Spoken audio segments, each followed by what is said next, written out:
चुनाव आयोग supreme court की बात नहीं मान रहा है। शनिवार को गड़बड़ियों वाली वोटर लिस्ट सार्वजनिक करने की तारीख थी, लेकिन चुनाव आयोग ने लिस्ट जारी नहीं की। अब इस पर टीएमसी ने चुनाव आयोग को घेर लिया है और पूछा है कि आखिर चुनाव आयोग क्या छिपाने की कोशिश कर रहा है। देखिए रिपोर्ट। पश्चिम बंगाल में वोटर लिस्ट के प्रकाशन को लेकर टीएमसी और चुनाव आयोग के बीच बवाल खड़ा हो गया है। सुप्रीम कोर्ट के आदेश के मुताबिक चुनाव आयोग को शनिवार यानी 24 जनवरी तक तार्किक विसंगतियों वाली वोटर लिस्ट प्रकाशित करनी थी।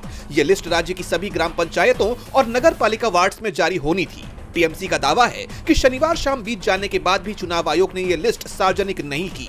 इसको लेकर टीएमसी के राष्ट्रीय महासचिव अभिषेक बनर्जी ने चुनाव आयोग की कार्यप्रणाली पर गंभीर सवाल खड़े किए हैं। उन्होंने चुनाव आयोग पर सुप्रीम कोर्ट के आदेश की अनदेखी करने का आरोप लगाया। उन्होंने पोस्ट किया कि सुप्रीम कोर्ट के स्पष्ट आदेश और खुद की आधिकारिक सूचना के बावजूद चुनाव आयोग उन तार्किक विसंगतियों की सूची जारी करने में विफल रहा है, जिसे आज 24 जनवरी तक सभी ग्राम पंचायतों और नगर पालिका वार्ड्स में प्रकाशित किया जाना था। वही सॉफ्टवेयर जिसने कथित तौर पर 16 दिसंबर को ड्राफ्ट रोल प्रकाशित होने के मात्र 1 घंटे के भीतर 7 करोड़ फॉर्म्स की जांच भी कर ली थी और चमत्कारिक रूप से उनमें गलतियां ढूंढ ली थी। अब ऐसा लगता है कि उस सॉफ्टवेयर ने अपनी तर्क शक्ति, रफ्तार, साख और भरोसा खो दिया है। इसलिए 3 स्पष्ट सवाल अभी भी अनसुलझे हैं। आखिर चुनाव आयोग क्या छिपाने की कोशिश कर रहा है?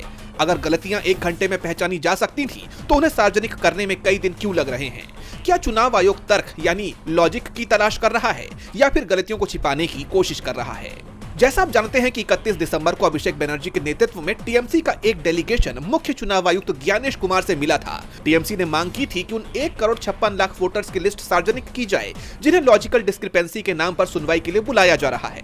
मामला सुप्रीम कोर्ट पहुंच गया, जहां अदालत ने सूची जारी करने का साफ आदेश दिया, लेकिन राज्य के मुख्य निर्वाचन अधिकारी यानी सीईओ कार्यालय के सूत्रों के मुताबिक दिल्ली के मुख्यालय से बूथ और विधानसभावार सूची आने में देरी हुई है। लिस्ट मिलने के बाद इसे स्थानीय स्तर पर छापने और प्रदर्शित करने की जिम्मेदारी सहायक निर्वाचन पंजीकरण अधिकारियों यानी AERO को दी जाएगी।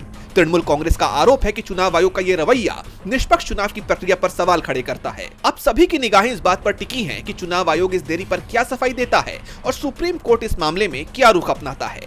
DB लाइव पश्चिम बंगाल की रिपोर्ट।